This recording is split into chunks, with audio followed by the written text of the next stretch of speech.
სულთმოფენობიდან მეშვიდე კვირა. განკურნებული და განუკურნელი ბრმების შესახებ სახარების განმარტება. სახარება მათესი 33 დასაწყისი.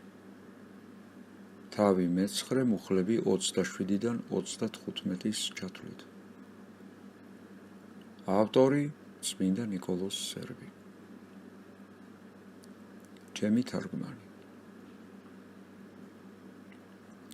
ვიდრე ცოდვით დაეცემოდა, ისევე როგორც ანგელოზები, ადამიც ხედავდა ღმერთს. ცოდვით დაცემის შემდეგ მთელი მისი მოდგმა მხოლოდ რწმენით ხედავდნენ მას. ისინი, ვისთვისაც ღვთის ხილვა დახშულია და რწმენაც არ აქვთ, ცოცხლებად ვერ ჩაითვლებიან, რამე თუ მათ არ აქვს კავშირი სიცოცხლესთან. ასეთ შემთხვევაში როგორ იცოცხლებენ ისინი? ზეცის ქვეშ მყოფი ღია წყალსაცავი წყალს იქიდან ვეღებულობს და არ შრება.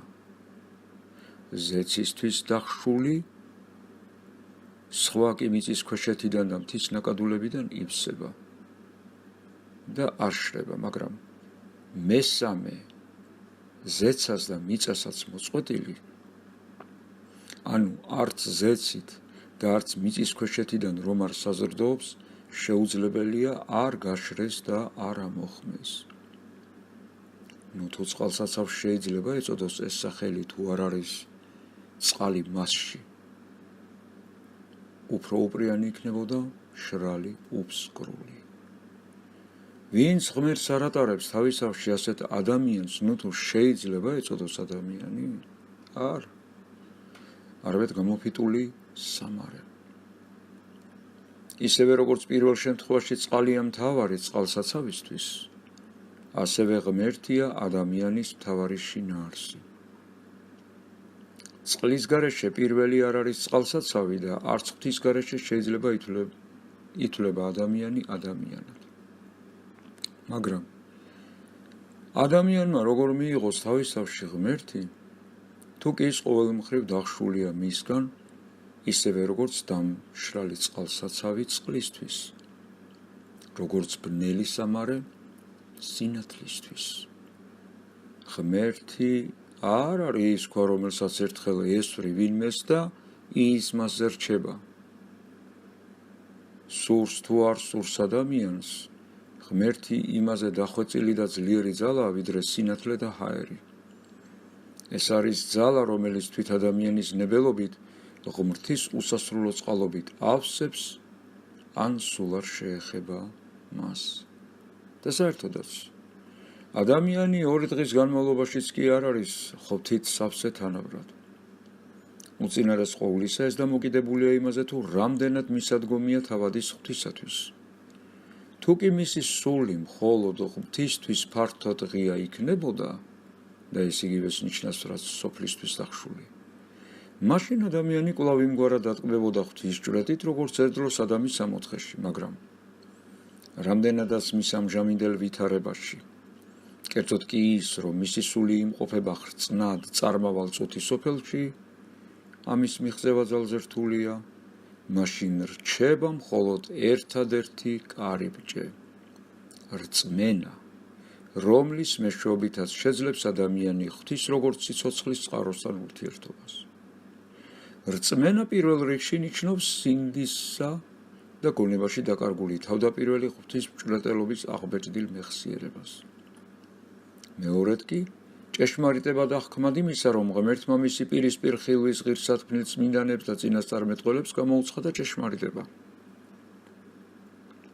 და მესამედ, ყველაზე მთავარი უხილავი ღვთის ხატად ამის მხოლოდ შობილი ძის უფლისა ჩვენისა იესო ქრისტეს აღიარება, როგორც გვეუბნება წმინდა პავლე მოციქული მეორე კორინთელთა მიმართ მეორე ეპისტოლის 4 თავის 4 მუხლში. მესამე პირობა თავის თავში სრულყოფილებით მოიცავს პირველსაც და მეორესაც და ამიტომ საკმარისად ვხედავთ მარტო მას. ეს რწმენა აცოცხლებს და აცხოვნებს, არსით ეს გახლავთ ის უდიდესი კარიბჭე, რომლითაც ადამიანში შედის ღმერთი მისი კეთილნებელობის და სურვილის აზომის და მიხედვით. ეს გახლავთ მიზეზი იმისა, რომ უფალი ჩვენ იესო ქრისტე ხშირად ეკითხებოდა სნეულებს, გწამთ რომ ეძალმიც არ მისიქმნა, ანუ იგივეა რაც, ანუ შენ მიხსნիր წინმენის კარებს იმისათვის, რომ ეს შემოვიდე შენთან. წამდეს სხვა არაფერს ნიშნავს თუ არა იმას, რომ სულის კარები გაუხსნა და ღმერთს მასში შემოსვლის უფლება მისცე. ღმერთო გამწმინდე მე ჩემგან და თავად დაემკვიდრე ჩემში. ამ სიტყვებით გამოიხატება რწმენის პრაქტიკული არსი. და დღევანდელი სახარებისეული საკითხავი აღგვიწერს იმ მრავალ სასწაულთაგან ერთ-ერთს, რომელიც მაშინ ხდება, როცა ადამიანი რწმენით ხსნის საკუთარ თავს და მასში უშვებს ღმერთს. რამე თუ ღმერთი ყველა თავის საქმეში საკვირველთ მოქმედია, სადაც არის ის, იქვეა სასწაულიც. მისგან ადამიანური და ბუნებრივი ყველა კანონები ისევე ილტვიან, როგორც ჩრდილი მზისგან.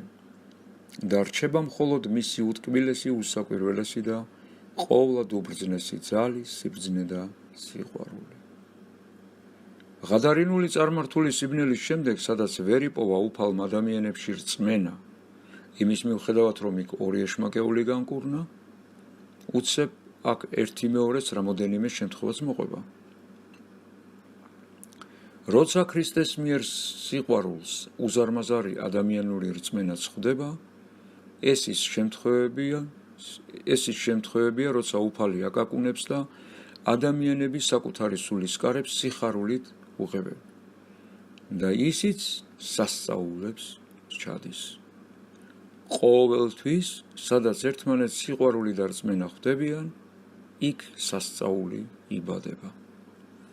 მომყვანებლებმა და ზევიდან ჩამომშვებმა მეგობრებმა ჯერ რწმენა აჩვენეს და ხედავდა რამათ რწმენას განრღვეულს უთხრა გამაგრდი შვილო, მოგეტევა შენ ცოდვების შენი და შემდეგ უკვე აღიეთ ხედარი შენი და წარვეცახით შენდა. და ისიც აღდგა, აღიღო ხედარი და თავის სახში წავიდა. ნუ თუ ეხლა ეს დიდი რწმენის და სიყვარულისგან შობილი სასწაული არ არის?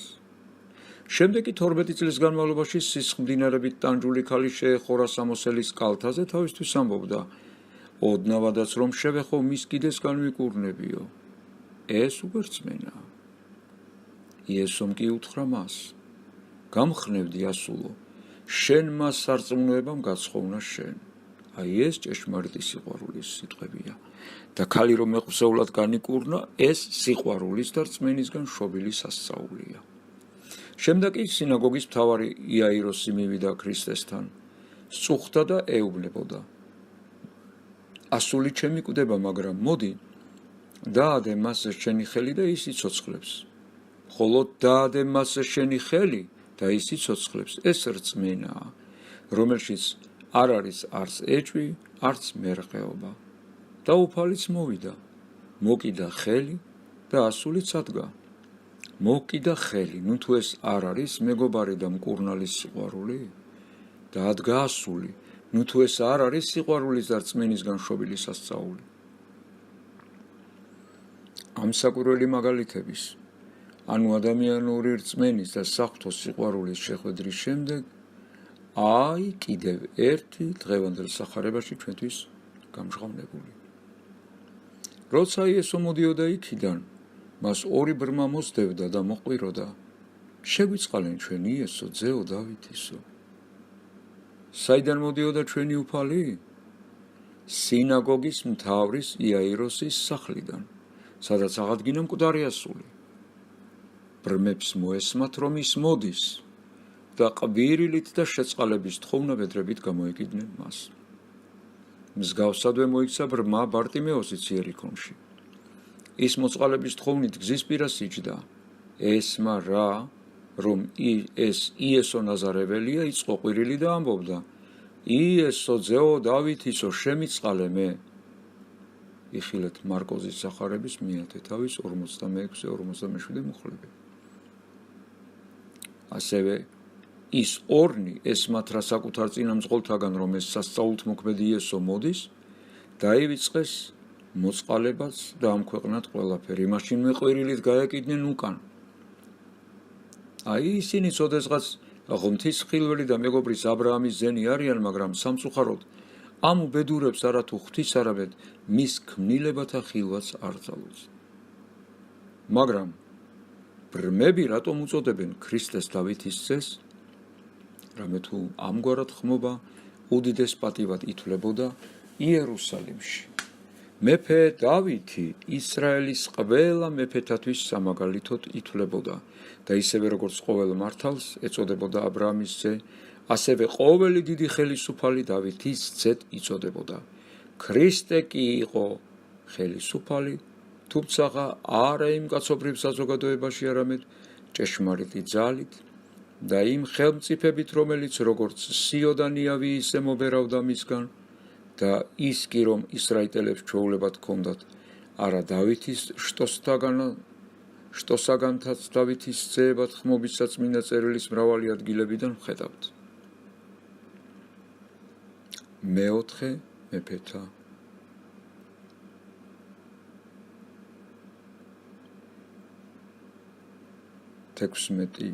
მე-16 თავი მეორე მუხლი მე-18 თავის მესამე მუხლი 22 თავის მეორე მუხლი იმ დროს ისრაელი ღვთისგან აღთქმულ მესიას დავითის ტომისგან მოელოდა ამიტომ ადვილი შესაძლებელია რომ ბრმები როცა ქრისტეს დავითის ძედ ხმობენ მასზე როგორც მესიაზე ისე ფიქრობდნენ ხორციელად ანუ მხოლოდ გარეგნულად და სულიერი აზროვნების გარეშე მლოცველი იმ ბრმის მსგავსია რომელიც ასე ხმობდა ძეო დავითისო შემიწყალე მე ხოლო მანამდე სხვა ბრმამ როცა აღიხილა და იხილა უფალი დავითის ძეს კი აღარ უწოდებდა არამედ ღმთის ძედ აღიარებდა ამას გვიწერს ღირსი სვიმეონ ახალი ღვთისმეტყველი თავის 56 სიტყვაში და მის ძესმა უფალმა ღმერთმა დავითის მისი მამის ტახტი ასე ახარებდა ყოვლა წმინდა ღვთისმშობელს დიდი მთავარანგელოზი თვით მთავარანგელოზიც ამგვარად ხალხისთვის ჩვეული ენით და ტერმინებით სარგებლობს როცა დავითს ქრისტეს მამას უწოდებს თუმცა მანამდე ძედ ყოვლად უზენაესისად ღმთის ძედ მოიხსენიებდა ნუ თუ ეს არ არის ფარისევლების და მწიგნობრების მიერ დაბნელებული და დამახინჯებული ამბავი როცა ქრისტეს ღვთის გმობელზე ცოდვილს უწოდებენ შეხედეთ როგორ არცხვენს ქრისტე მათ იმ ადამიანებით რომლებიც უარგისებად მიიჩნევდნენ თავებს წარმართებით ბრმებით და თვით ბოროტისულებით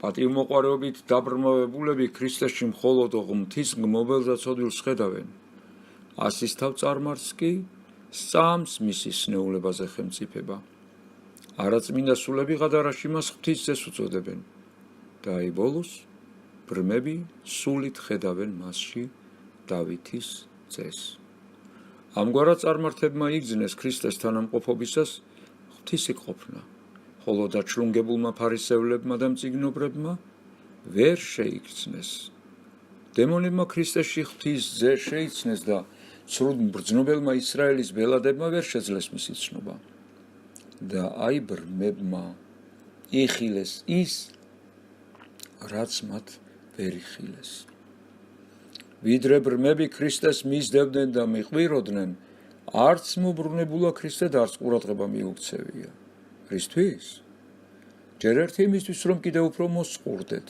და უფრო მეტად გამტკიცდნენ მის რწმენაში მეორედ იმისთვის რომ მრავალი ჩაფიქრდებოდა საკუთარ გულზე და გამოიკვლევდა საკუთარ რწმენას როცა მათ ყვირილს მოისმენდა და მესამედ კი რათა აირიდოს ადამიანებისგან დიდება და პატივი ეჩვენებინა საკუთარი სიმდაბლე და სიმშვიდე რამე თუ მათ ის განკურნებს გზაზე კი არა ხალხის თვალწინ არამედ რამოდენიმე მოწმის თანდასწრებით სახში და როგორი ყოვლად სიბძნე და სიმშვიდეა ხომ ამბობდა რომ არ არსებობს დაფარული რომ არ გაცხადდესო ამბობდა, რომ რაც უფრო ფარავენ ნებისმიერ კეთილ საქმეს, მით უფრო ცხადი ხდება ის.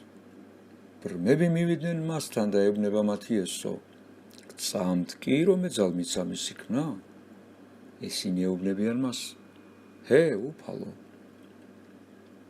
იმდენად დიდი იყო იმ ბრმების რწმენა, რომ მიუხედავად იმისა, რომ არ ბრუნდებოდა და მათ სასოწარკვეთილ ყვირილს არ აქცევდა ყურადღებას, დაუქანცველად მისდევდნენ ქრისტეს თვითიმსახლამდე, საითაც მიემართებოდა და თუმცაღა ეს სახლი უცხო იყო მათთვის და უცნობი, იკადრეს და შევიდნენ მასში. ისინი გრძნობდნენ, მათი განკურნების ჟამი დამდგარიყო, ან ახლა, ან არასოდეს.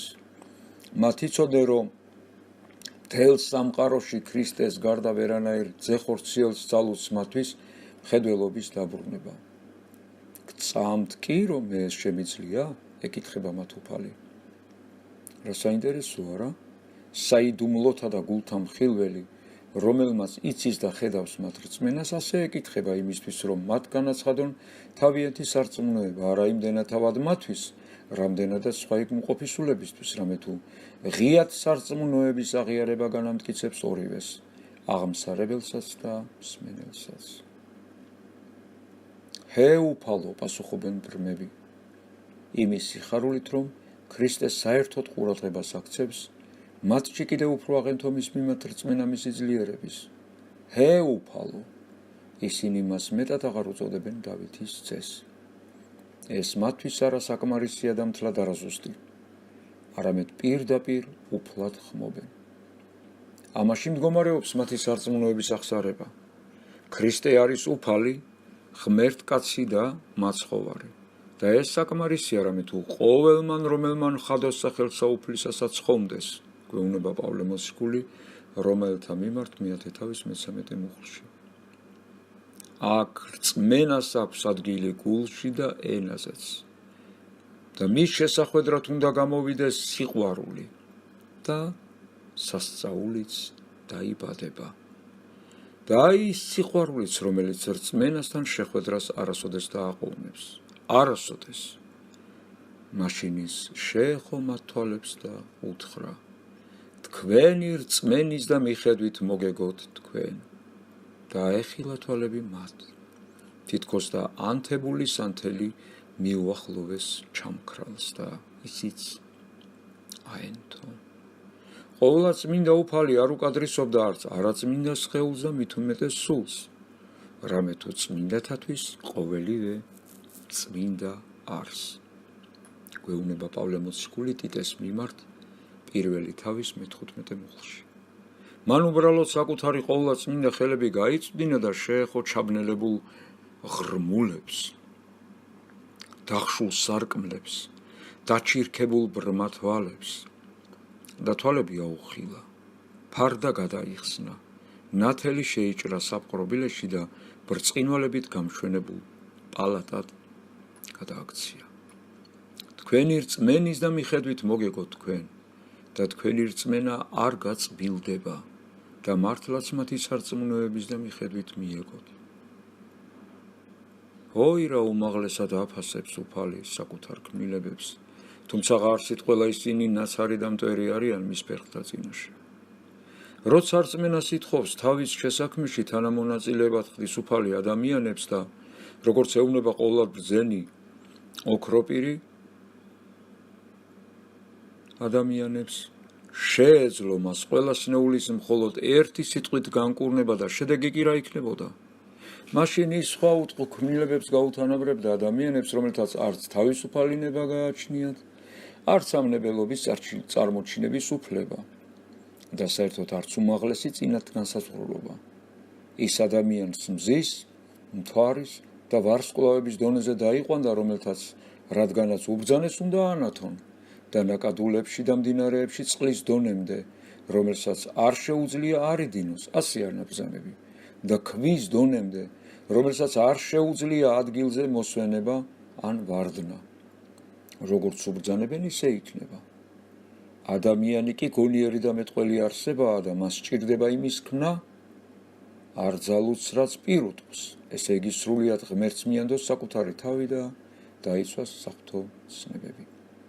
უფალი ბრძანებს და მე არ ძალმის მისი ურჩობა, ამბობს მთელი ბუნება.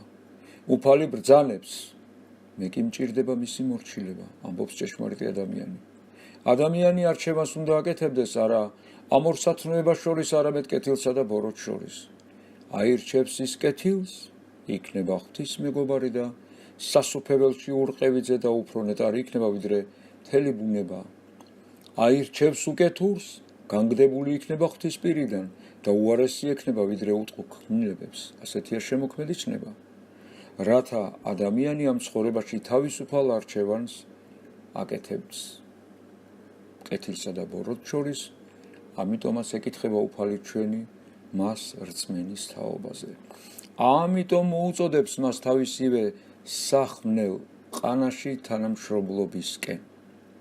სულ მცირედ ითხოვს უფალი ადამიანებისგან, ითხოვს კეთილნებელობით აღიარებდეს ყოვლისშემძლე ღმერთად, ხოლო საკუთარ თავებს მის წინაშე არ არაობად. აი ეს არის რწმენა. და ამ რწმენას უფალი ადამიანებისგან მათივე ხსნისთვის მუდმივად ეძიებს. კეთილის რწმენას. და იესო მკაცრად გააფრთხილა ისინი. იხილეთ, რათა არაბინ გაიგოს. და ისინი კი გამოვიდნენ გარეთ და მთელ ქვეყანას მოოსდეს მისი ამბავი. რატომ აუკრძალა იესომ მათ ამ სასწაულის გახმაურება? ჯერ ერთი იმიტომ, რომ ის კაცთაგან არ ეძიებს ქებადიდებას და პატივისცემას. ეს დიდება და პატივი იოტის ოდენაც კი შემატებდა მის უკვე არსებულ დიდებას. მეორედაც, როგორც შვილთმოყვარული დედის მსგავსად, რომ ადამიანების მიმართ სიბრალული და თანაგრძნობით იქნებს ამ ყოველივეს და არა როგორც ბოროტისულის მონები, მაგები და ჯადოქრები, რომელთაც ზულს სინამდვილეში ადამიანები და მათგან დიდება პატივის მიღების მიზნით მოქმედებენ. მესამედ კი რათა ადამიანებს მისცენ მაგალითი, რომ ყოველი კეთილი საქმე ღვთისადიდებლად უნდა აღესრულებოდეს და არა პატივმოყვარებით. და მარცხენემან შენმან არა იცოდეს თუ რა ისა იქმს მარჯვენე შენი. და მეოთხედ კი მან იცის და სურს ადამიანებმაც გაიაზრონ და იცოდნენ, რომ სიკეთე ვერ დაიმალება, რაც სხვათა შორის იქვე გამომშხონდა. რამე თუ ბრმებს, ნეფსი თუ უნებლიეთ არ შეეძლოთ მთელი ქვეყნისთვის არ გაეცხადებინათ ეს ამბავი. თუ ენა დადუმდებოდა და გახელილი თვალები ალაპარაკდებოდნენ, რომ ზდომოდათ გაჩვმება ყოველივე იდუმალის გამცხადებელი საღვთო ძალა მაინც აალაპარაკებდა მათ დაუსრულებლად. ზუსტად ეს სურდა ჩვენ უფალი იესო ქრისტეს, რათა აჩვენოს მათ, რომ თქვენ დაუნებურად ეს საქმე გახმაურდება ისედაც, რამდენიც არ უნდა ეცადოთ, რომ არ შეიტყონა მის შესახებ. ოღონდ მხოლოდ ჩემთვის ან თქვენთვის განდიდების და პატივმოყვარეობისთვის ნუ მოისურვებთ. ღმერთი განადიდეთ. ესა თავარი. და როცა გამოდიოდნენ ისინი მიუყვანეს მას ყრუმუნჯობით შეპყრობილი. და როცა განგდებული იქნა დემონი, მუნჯი ალაპარაკდა. ისევე როგორც უდაბნო სიცხით გათანგული, დამშიებული და მოწყურებული თანამგზავრები ისწრაფიან აღმოჩენილი ერთადერთ წყაროს სათავისკენ, ასევე სათნოების, სიმშვიდის, ძლიერების, სიბრძნის და ჯანმრთელობის მწყურვალი ადამიანები ისწრაფიან ყველა ამ სიკეთეთა მანამდე უჩინო ერთადერთი წყაროს უფალი ჩვენი იესო ქრისტეს მიმართ. ეს წყარო კი უშრეტია და მასთან მისული არავინ ბრუნდება უკან დაურწყულებელი. ჯერ წასულებიც არ იყვნენ უკვე თვალახელილი ყოფილი ბრმები, რომ მოვიდნენ მასთან წინამძღვრები ყრუმუნჯობით შეპყრობილისა და მოგვარეს ეს საცოდავი. წარმოიდგინეთ მუნჯი პყრობილი. არც გონება ქონდა რომ სიტყვა ეშვა, არც ენა რომ აღმოეთქვა ის. განა ამ პყრობილს რაიმეს რწმენა ექნება? ამიტომ არც ეკითხება მას უფალი ამ თემაზე, სამაგიეროდ მის მომყვანთა რწმენას ხედავს სახიერი.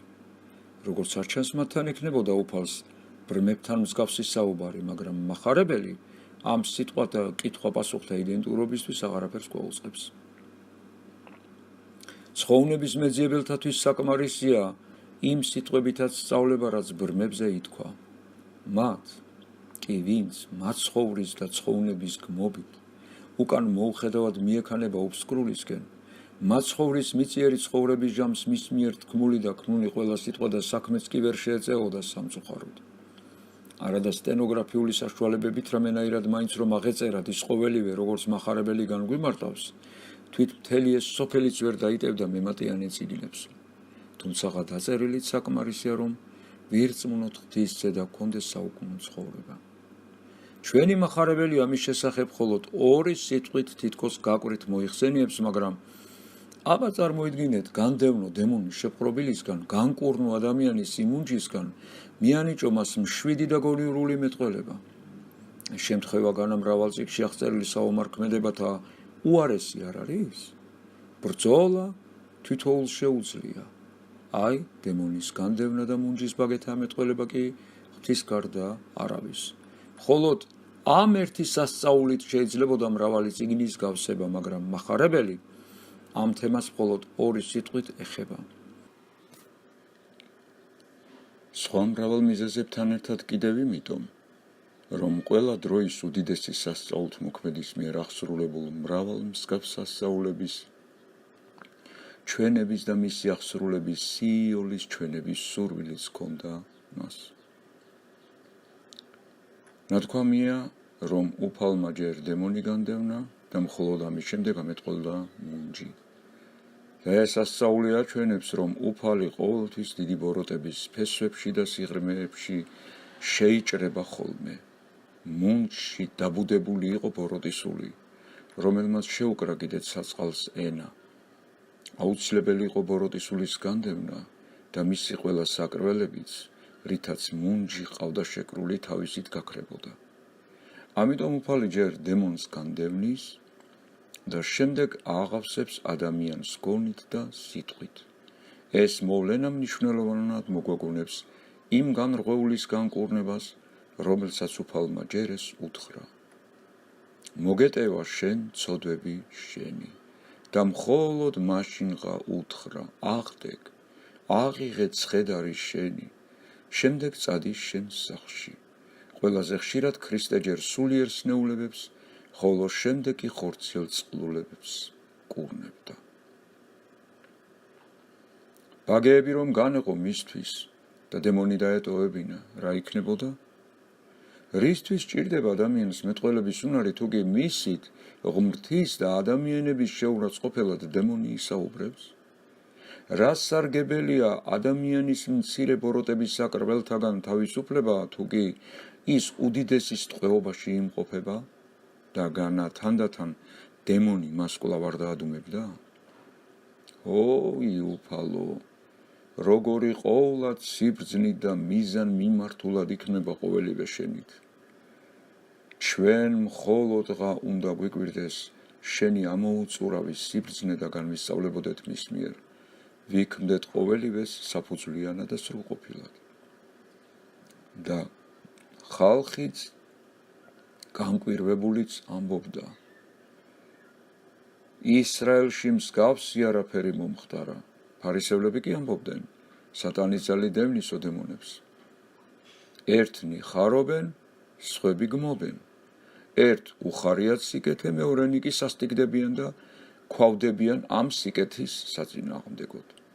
ერი ადიდებს ღმერთს, მისი ბელადები კი ეშმაკზე ფიქრობენ. უბრალო გულიანები ქრისტეს დავითის ძედ და უფლად ხმობენ და ცრუდ მბრძნობელი მწიგნობრები მას ბელზებელის ეშმაკთავრის მოციქულად მიიჩნევენ. და ბრმები აღიხელდნენ და ხედავდნენ, ყრუებმა ისმინეს და მოისმინეს და ეშმაკეულები განიკურნენ და აღიარებდნენ.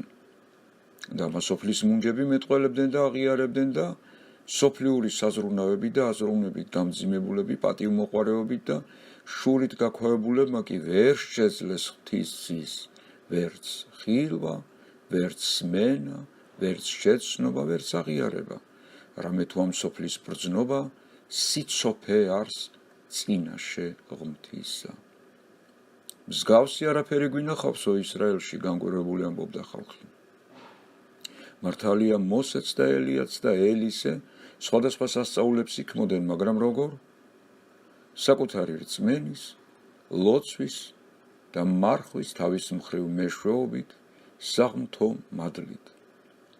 თვით ცოცხალი ღმერთი მათით იქმდა უდიდეს საკვირველ საქმეებს, მაგრამ ქრისტე ყოველივე საკუთარი ძალითა და ხელმწიფებით აღასრულებს და მათ შორის მზის და მთვარის სიდიადეთა სხვაობის მსგავსია. მთვარე იმ ნათელი თანათებს, რომელსაც მზისგან ღებულობს, მზე კი თავისი საკუთარით. ერის უბრალო და განუმტკიცებელმა სულმა შეიგრძნო ეს უდიდესი სხვაობა, ამიტომაც აღიარებდა. მსგავსი არაფერი გვინახავსო ისრაელში. მართალია, ფარისევლებიც არ უარყოფენ ქრისტეს საოცარ საკვირველებებს, რომ შეძლებოდათ აღდგომის მსგავსად სრულმოწმეთა მოსყიდვით და მიჩქმალვით უარყოფდნენ ამასაც. მაგრამ რაც ერის თვალწინ ხდება, ვეღარ ფარავენ. კი, მართლაც არ უარყოფენ ისინი ამ ყოველივეს, მაგრამ ბოროტების და მზაკვარ ხერხებით მაინც საკუთარ ლადზე სურთ ამის გადაყვანა. ის დემონებს ეშმაკთავრის ძალით დევნისო. ისინი არაერთხელ ეუბნებოდნენ ამას უფალს და ისიც თავისი მართალი და ნათელი პასუხით ყოველთვის დაადუმებდა ხოლმე მათ. ის ეუბნებოდა მათ. და თუ კი სატანას დევნის, განყოფილა მაშინ ის თავის თავში და როგორ გაიქნება მისი სამეფო? ჭეშმარიტად რომ ძნელია, სულ ოდნავი გონიერი ადამიანისთვისაც კი ქრისტეს საქმიანობის უფრო სასაცილოს არა ორიგინალური და ბრიყული განმარტება, ვიდრე რაც მაშინ ისრაელის ერის მწიგნობართა და უხუცესთა დაბნელებულ გონებაში დაიბადა. სატანის დახმარებით დემონების განდევნა. განა ეს იგივე არ არის, რომ თქვა, მამის დახმარებით მისივე შვილებს ხოცავსო, ან მხედართმთავრის დახმარებით ძლევსო მისივე საკუთარ მეომრებსო. მაგრამ ტყუილად კი არ არის ნათქვამი, რომ შური ბრმაა. კიდევ იმის თქმაც შეიძლება, რომ ის სიბრიყვეა და სამასხარაო.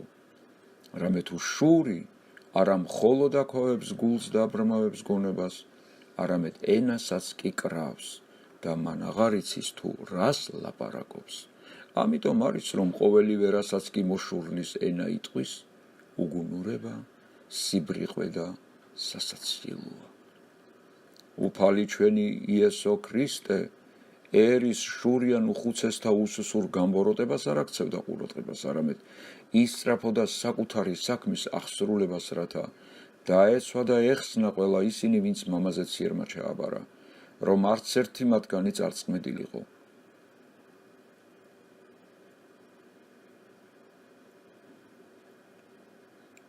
რამე თუ სახარების დღევანდელი საკითხავის ბოლოს ნათქვამია. დადადიოდა იესო მათ ქალაქებსა, სოფლებსა და დაბებში.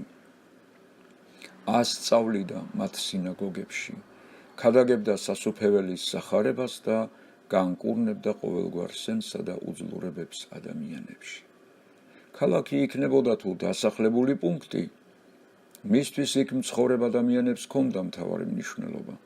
ყველა ქალაქსა და დასახლებებში ეგვეუნება მახარებელი, რათა ხაზი გაუსვას ქრისტეს საქმისთვის მოშურნეობას. რამე თუ შურმან სახლის აშენისა მან შემჭამა მე, ნათქვამია 62 ფსალმუნის მე-10 მუხლში. მის წინაშე რომ ნამდვილად ერთ დღესავით იყო 1000 წელი, მისი საქმე საიდუმლო იყო, როგორც გვიჩვენებს მახარებლის სიტყვა. ის ასწავლიდა, ის ქადაგებდა, ახარებდა სასუფეველისათვის და კურნებდა ადამიანებში ყოველგვარ სენსა და უძლურებას. ასწავლიდა ნიშნავს განუმარტავდა ძველაღთქმისეულ რჯულს და შესაქმის სულს. ქადაგებდა ნიშნავს საფუძველს უყრიდა ახალ შესაქმეს, ღვთის სასუფეველს, წმინდათა ეკლესიას. კურნებდა ნიშნავს საქმეებით ამტკიცებდა საკუთარ სწავლებას და ქადაგებას. და ამ ყოველივეს უფალის სიყვარულით იქმოდა არა მხოლოდ მაშინდელი თანამედროვე ადამიანების მიმართ, ის თანამედროვეა ყოველივესი, რაც იყო, რაც არის და რაც იქნება, არამედ ჩვენს მიმართაც. და ეს საკუთარი ნათელით აღამთოს ჩვენს სულებში ლამპარი და გამოვიდეს თავისი სიყვარულით ჩვენი სარწმუნოების შესახვედრად, რათა საღვთო სიყვარულის და ჩვენი რწმენის ურთიერთმიგებებით იშვას ჩვენი ცხოვნების სასწაული, სულიერი სიბრმავის, ჩვენი ყრუმუნჯობით, ყრობილობის და ყოველგვარ ჩვენს სენთა და უძლურებათა კურნებით. ოი უფალო ჩვენო იესო ქრისტე, ძეო ღვთისაცხოველისაო, შეგვიწყალენ ჩვენ, რათა ჩვენცა ღირს ვიქმნათ მთელ ქვეყნიერებაზე, სახელი შენის განდიდებისა და მთელ კაცობრიობას ცოცხალთაც და მიცვალებულთაც ვაუწყებდეთ დიდებას სახელისას შენისასა და ყოვლა დიდებულ და უსაბამოისა მამისა შენისასა, ყოვლა წმინდი და სახიერი და ცხოველსყოფელი სულით შენი თურთ, სამებისა ერთ არსებისა და განუყოფელისა, ყოვლადვე აწდა მარადის და უკუნითი უკუნისამდე. ამინ. მიწყალე მე ღმერთო, დიდითა წყალობითა შენით და მრავლითა მოწყალებითა შენით ახოწე უშულოება ჩემი. უფრო ის განბანე მე უშულოებისა ჩემისაგან და ცოდვათა ჩემთაგან გამწმინდე მე. რამე თუ უშულოება ჩემი მეუწყე და ცოდვა ჩემი წინაშე ჩემს არს მარადის. შენ მხოლოსა შეგწოდე და ბოროტ შენს წინაშე ვყავ, რათა განმართლე სიტყვათაგან ჩემთა სლოშასა შენს. რამე თუ ესე რა უშულოებათა შინა მიუდგა და ცოდვათა შინა მშვამე დედამან ჩემ. რამე თუ ესე რა ჭეშმარიტება შეიყვარე, უჩინონი და დაფარული საიდუმლოსა სიბძნისა შენისანი გამომიცხადენ მე. მას ხურო მე უსოფითა და გამწმინდნე მე, განბანო მე და უფროს თოვლისა გამსპეტაგნე. მას მინო მე გალობა და სიხარული და იხარებდნენ ძვალნი დამდაბლებულნი. გარე მიაქციე პირი შენი ცოდვათა ჩემთაგან და ყოველი უშულოებანი ჩემ მიახოწე. გული წმინდა იდაბადე ჩემთან აღმერთო და სული წრფელი განმიახლე გვამსა ჩემსა. ნუ განმაგდებ მე პირისა შენისაგან და სულსაწმინდესა შენსა რომ მივიღებ ჩემგან. მომეც მე სიხარული მაცხოვარებისა შენისა და სულითა მთავრობისა იდა და მამტკიცე მე. ვასწავლნე უშულოთა გზანი შენი და უღმრთონი შენ და მოიქცე. მიიხსენ მე სისხლთაგან ღმერთო, ღმერთო ცხოვრებისა ჩემისაო და იხარებდეს ენაი ჩემი სიმართლესა შენსა. უფალო, ბაგელი ჩემი აღახვენ და პირი ჩემი უთხრობდეს ქებულებასა შესარამე თუ. უკვე თუმცა გენება მსხვერპლი შემცა მეწირა არავის საკვერთხი არ აგთნდეს. მსხვერპლი ღვთისა არ სული შემოსული, გული შემოსული და დამდაბლებული ღმერთთან რა შეურაცხოს. კეთილი უყა უფალონებითა შენითა სიონსა და აღეშენენ ზღუდენ იერუსალემისა. მაშინ აგთნდეს მსხვერპლი სიმართლისა, შესაწირავი და ყოვლა დასაწველი. მაშინ შეიწირენ საკურთხეველსა შენსა ზედა სვარაგ. კანონად სარწმუნოებისა და ხატად სიმშვიდისა და მოწყვრად მარხვისა ყო შენ ქრისტემან სამწყსოისა შენისათვის ჭეშმარიტებით. ამისათვის წამოიგე სიმდაბლითა სიმაღლე, სიგლახაკითა სიმდიდრე, წმინდაო დიდო მღვდელმთავარო ნიკოლოს განმანათლებელო სერბეთისაო, ევედრე ქრისტესა ღმერთსა შეწყალებად სულთა ჩვენთათვის. ამინ. ღვთის მშობელო ქალწულო შენ ხარ ვენახი ჭეშმარიტი, რომელმან გამოიღე ტევანი ცხოვრებისა. ამისათვისა შენ გევედრები მიმართლებულო, ყოველთა წმინდათა თანა მეოხკვეყო ცხოვრებისათვის სულთა ჩვენთას. აცხოვნე უფალო და შეიწყალე ყოველი ადამიანი, ვისთანაც კი რაიმე ურთიერთობა მქონია. ცოცხალიც და მიცვალებულიც, ბოროტიც და კეთილიც, ღირსიც და უღირსიც, მორწმუნეც და ურწმუნოც, ნათესავიც და გადამთიელიც.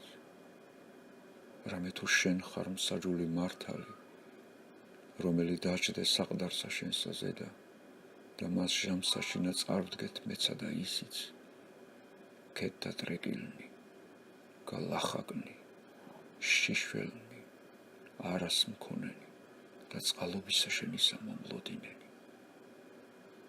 ამინ. ჩემი